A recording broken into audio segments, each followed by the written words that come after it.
अस्सलाम वालेकुम वरहमतुल्लाहि वबरकातुहू। दोस्तों आउं अली हसन अब्बासी हूं। अॼु करे मुंहिंजो चैनल पहिरियों दफ़ो ॾिसी ऐं ॿुधी रहिया आहियो त बराए महिरबानी मुंहिंजो चैनल खे सब्सक्राइब कंदा, बेल आइकन खे क्लिक कंदा, जेकॾहिं मुंहिंजी ऑडियो पसंदि अचे त उनखे लाइक कंदा ऐं कमेंट बॉक्स में पंहिंजी राय खां आगाह कंदा। किताब जो नालो आहे लोक कहाणियूं, जिल्द टियों। परियुनि, देवनि, जादूगरनि, डायणियुनि ऐं नजूमियुनि जूं ॻाल्हियूं। मुरतब डॉक्टर नबी बख्श खान बलोच, छपाईंदड़ सिंधी अदबी बोर्ड जाम शोरो सिंध, छापो 5 जनवरी 2014 ईस्वी। हीअ ॻाल्हि उत्तर ताल के ॾोकिरीअ मां ग़ुलाम नबीअ खां मिली। कहाणी आहे शहज़ादो मुनीर ऐं नाबीन देव। हिकिड़ो बादशाह त पाण धणी आहे, पर हीउ बि ज़माने जो बादशाह हो। खेसि ॿी त का बि बुख कान हुई, पर औलाद कोन हुअसि।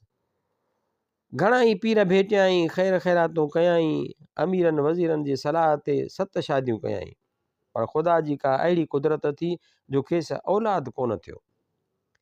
नेठि लाचार थी उन गम खां कारा कपिड़ा करे पंहिंजे महलात जे आॾो शाही रस्ते ते ऊंधी मंझी करे वेही रहियो। उते हिनखे वेठे घणो वक़्तु गुज़री वियो। कई माण्हू बादशाह जी उहा हालत ॾिसी हैरान थींदा हुआ, पर कंहिं बि संदसि दर्द जी दवा न कई। हिकिड़े ॾींहुं अहिड़ो तूफ़ान अची लॻो जो माण्हू, मिरूं, जीत, पखी सभु अहिड़ा हैरान अची थिया जो संदन लिकण जूं जायूं खुटी वियूं। सभिनी ईअं पिए सम्झो त इजो था ग़रक़ थियूं। अहिड़ी हालत में बि बादशाह वीचारो ईअं ई रस्ते ते पे लेथड़ियो। तॾहिं हिन जी हालत ते कुदरत खे रहम आयो ऐं वटसि ओचितो हिकिड़ो अज़गैबी फ़क़ीर अची निकितो, जंहिं हिन खे ॿाह में हथु विझी चयो त ऐ बादशाह, तुंहिंजा ग़म लथा, तूं हाणे पंहिंजे घर वञ, ख़ुदा जे हुक्म सां तोखे औलाद थींदो। बादशाह खे उन ते वेसाह अची वियो ऐं यकदमि उथी पंहिंजे महलात ॾांहुं रवानो थियो। तूफ़ान बि घटिजी वियो। बादशाह खे जो फ़क़ीर दिलासो ॾिनो हो, सो हिन खे बि कुझु ख़ुशी थी ऐं अचण साण ख़ैर ख़ैरातूं कयाई। आख़िरकार ख़ुदा जे फज़ल सां बादशाह जे घर में उमीद वारी थी ऐं वक़्तु पुॼाणा बादशाह खे हिकिड़ो 14 जे चंड जहिड़ो पुटु ॼाओ। पोइ त ॾाढियूं ख़ुशियूं थी वियूं। ख़ज़ाननि जा दरवाज़ा खुली विया। केतिरा फ़क़ीर ख़ैर ख़ैरातूं वठी ॾाढा ख़ुशि थिया। आख़िर सोच वीचार खां पोइ बादशाह पंहिंजे पुट जो नालो मुनीर रखियो। शहज़ादे मुनीर जी संभाल ऐं पालण लाइ केतिरा ई बाना बानियूं मुक़ररु थी विया। शहज़ादो अॼु नंढो सुभाणे वॾो अची लाइक़ु थियो। बादशाह संदसि तालीम लाइ वॾा वॾा आलिम मुक़ररु कया। जॾहिं जवान थियो तॾहिं जंगी फ़न सेखारण लाइ कई जोधा जवान मुक़ररु थी विया।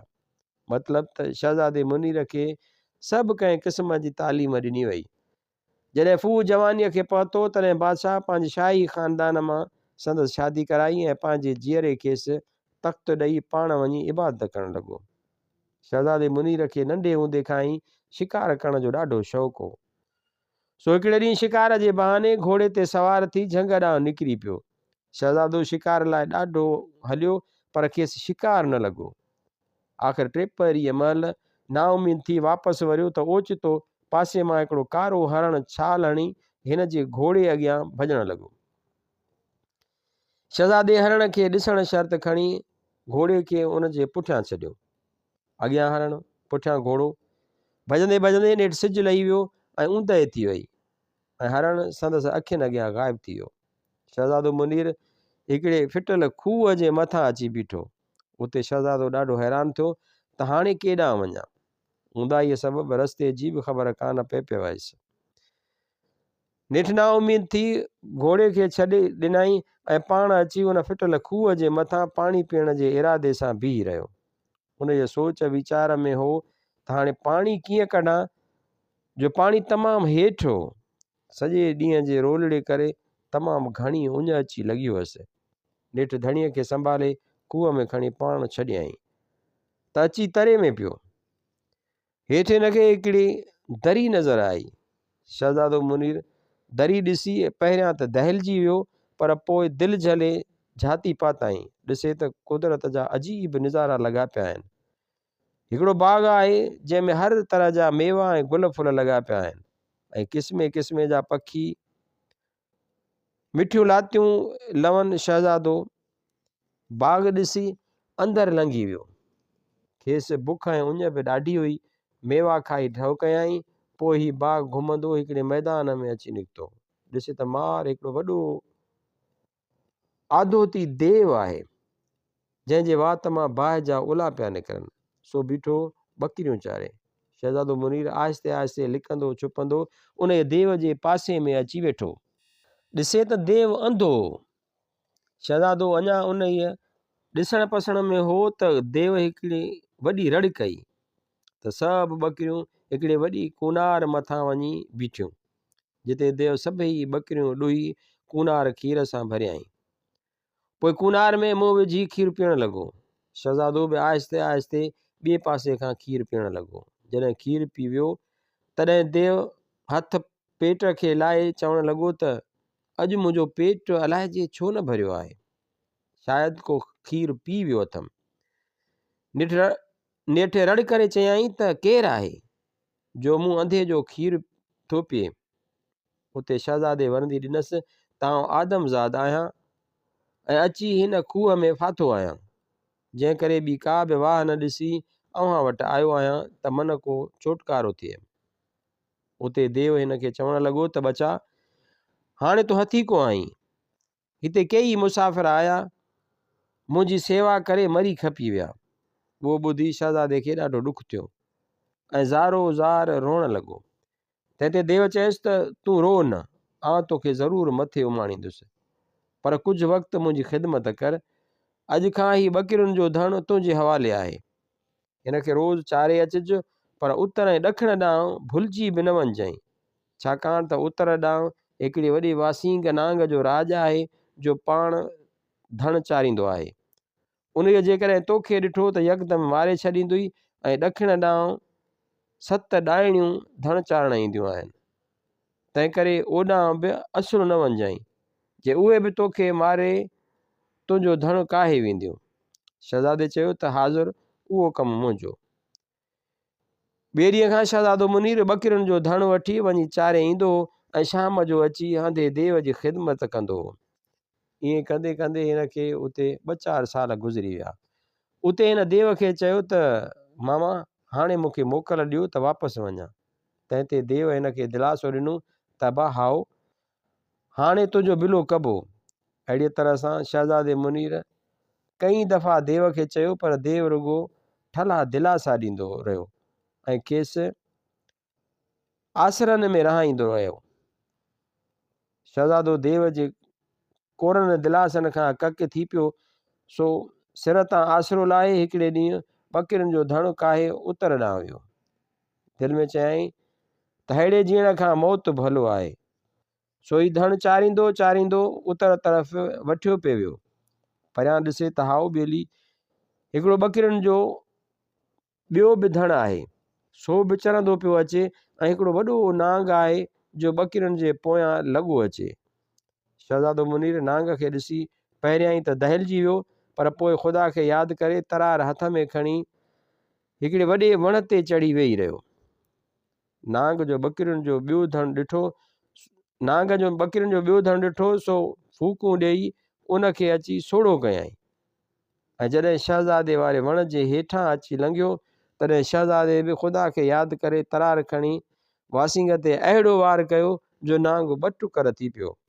बसि पोइ त शहज़ादे खे नांग मारण में आसानी थी पई। हणी उन खे टुकड़ा टुकड़ा करे छॾियईं। शहज़ादो शाम जो नांग वारो धण ऐं पंहिंजो धण ॿई काए देव वटि आयो ऐं उन खे अची चयाईं त मामा, अॼु ॿकरियुनि जा कन त ॻणे ॾिसो। अंधे देव जां खणी ॻणियूं त ॿकरियूं ॿीणियूं हुयूं। देव पुछियुसि त बचा, ही छा? तंहिं ते शहज़ादे मुनीर ॿुधायसि त मामा, अॼु वासिंग नांग खे मारे उन जो धण बि काहे आयो आहियां। उहो ॿुधी देव ॾाढो सरो थियो। पोइ वरी चयाईं त बचड़ा, एॾां वञ त ठहियो, पर ॾखिण ॾांहुं असुर न वञिजांइ, छाकाणि त ॾाइणियूं अहिड़ियूं त मकार आहिनि जो केतिरनि खे मारे छॾियो अथनि ऐं केतिरनि खे अंधो करे छॾियो अथनि। उते शहज़ादे चयो त मामा, आउं एॾां कोन वेंदुसि। 2-4 महीना गुज़रिया त शहज़ादे मुनीर खे वरी अची हिन ख़्याल वरितो त हाणे ॾखिण ॾांहुं बि वञिजे। ॾिसां त कहिड़ियूं ॾाइणियूं आहिनि। सो हिकिड़े ॾींहुं शहज़ादो मुनीर ॿकिरियुनि जो धण ॾखिण तरफ़ वठी वियो।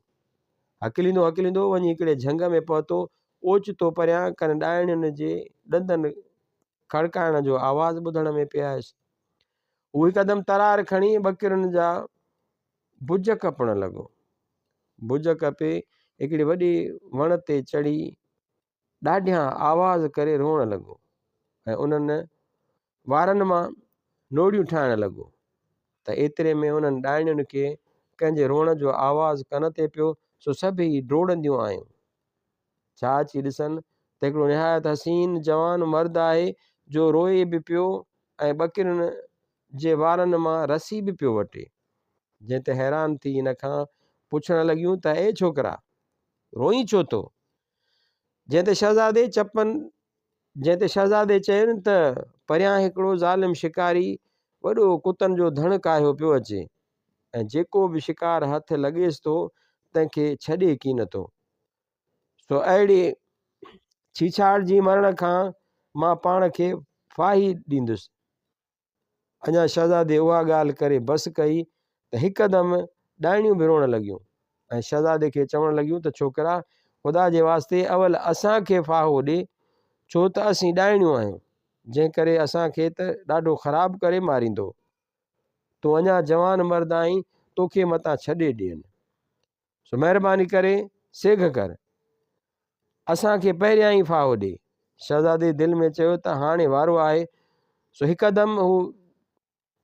हिकदमि हर कंहिंखे फाहो ॾेई 6 ॾाइणियुनि खे मारे 7हीं ॾाइण खे चोटीअ खां वठी खुड़ियूं ॾाइण जूं चीरे हिन जो इल्मु ख़तमु करे छॾियईं ऐं चयाईंसि त मामे देव जूं अखियूं किथे आहिनि?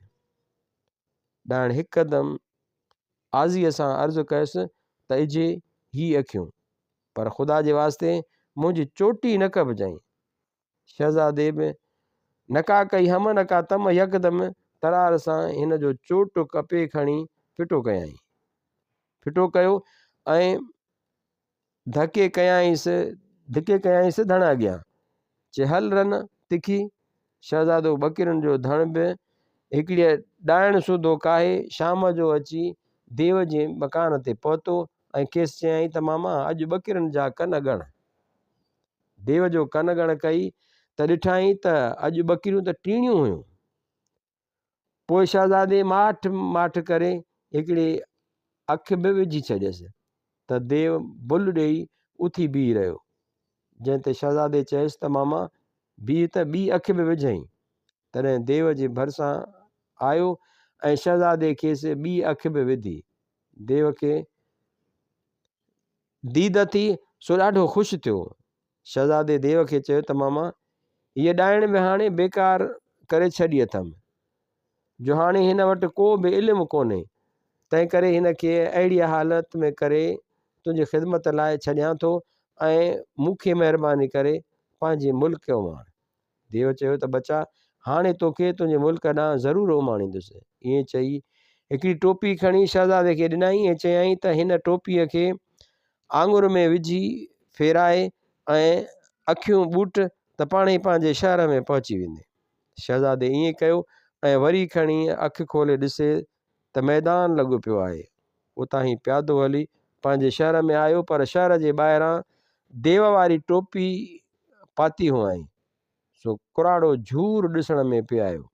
ख़ैर हीअ अची पंहिंजे महलात वटि पहुतो। शहज़ादो पंहिंजे महलात वटि ॾिसे त माण्हुनि जा मेड़ लॻा पिया आहिनि। वधी वञी हिकिड़े माण्हूअ खां पुछियईं त अदा छाजो गोड़ आहे? उते हिकिड़े चङे मुड़ुस चयसि त कुराड़ा ही शहज़ादे मुनीर जो महलात आहे, जंहिंखे 5-6 साल थिया जो शिकार करण वियो हो त वरी न आयो ऐं उन जे ग़म सबबि पीउ बि रोई रोई मरी वियो। बाक़ी वञी रही शहज़ादे मुनीर जी राणी, तंहिंखे बि वज़ीरनि अची तपायो आहे त मुड़ुसु कर। तंहिं लाचार थी हिकिड़ो शर्त विधो आहे त जेको शख़्स रुक जी कमान ते रुक जो गज़ चाढ़ींदो तंहिंखे हक़ कंदसि। सो उन इहे शर्त पूरे करण जो अॼोको ॾींहुं मुक़ररु थियल आहे तंहिं करे परे परे जा पहलवान उन इहे शर्त खटण लाइ अची गॾु थिया आहिनि। पर उन्हनि सां गॾु उहो बि शर्त आहे त उन इहे शर्त पूरे करण जी ख़्वाहिश रखंदो ऐं गज़ कमान में चाढ़े न सघंदो त पोइ उनखे मौत जी सज़ा ॾिनी वेंदी। शहज़ादो मुनीर उहो ख़्यालु ॿुधी ॾाढो ग़मगीन थियो ऐं पाण बि उन मैदान में अची बीठो। केतिरा ई पहलवान क़िस्मत आज़माइण वास्ते अची रुक जी कमान ते चाढ़ण लॻा, पर को बि उहो कमु पूरो करे न सघियो। उते शहज़ादो मुनीर बि मैदान में आयो ऐं अची चयाईं, दादा आउं बि पंहिंजी क़िस्मत आज़माए थो ॾिसां, माना आउं खटी वञा। माण्हुनि जो ॾिठो त हेतिरा पहलवान बि हिन कम में फ़तहयाब न थिया, सो हीउ पोड़ो झूर वरी कहिड़ो गज़ कमान ते चाढ़ींदो। से खेसि फिरी आया, जे पोड़ा नाग तो जान विञाई, भॼ परे, पर शहज़ादो कोन मुड़ियो। अचण सां ख़ुदा खे यादि करे वठी जो ज़ह खे गज़ ते चाढ़े ज़ोर ॾिनई त गज़ ठका वञी कमान ते कयो। वाह वाह पइजी वई, भेर ते ॾोको लॻी वियो। राणीअ खे ॿारनि वञी ॿुधायो त हिकिड़े झूर पोड़े उहा शर्त खटी आहे। राणीअ उहो ॿुधी ग़मगीन थी, पर बादशाही कौल फेराइण मुश्किल लॻुसि। आख़िरकार कुराड़े खे तख़्त ते विहारे राणी संदसि हवाले करे छॾियऊं। राति थी त शहज़ादो वञी राणीअ वारे महलात में राणीअ सां गॾु सुम्ही पियो। राणीअ जो हिनखे झूर पोड़ो ॾिठो सो पासो वराए सुती। शहज़ादे मुनीर टोपी लाहे राणीअ खे चयो त राणी मुंहुं त हेॾां कर। राणीअ लाचार थी मुंहुं वरायो, ॾिसे त ही त शहज़ादो मुनीर। बसि पोइ त ॻिचीअ में चिंबड़ी पियसि ऐं ज़ारो ज़ार रोअण लॻी। शहज़ादे खेसि दिलासो ॾिनो ऐं परचायाईंसि त अॻिते ईअं शिकार ते कोन वेंदुसि। उन बाद राणीअ ऐं शहज़ादे मुनीर हिक ॿिए सां हाल अहवाल ॾिना ऐं ख़ुशि थी पंहिंजी हयाती ख़ैर ख़ूबीअ सां गुज़ारण लॻा। जहिड़ा मेला उन्हनि जा थिया तहिड़ा शाल जग जहान जा थियनि। आमीन।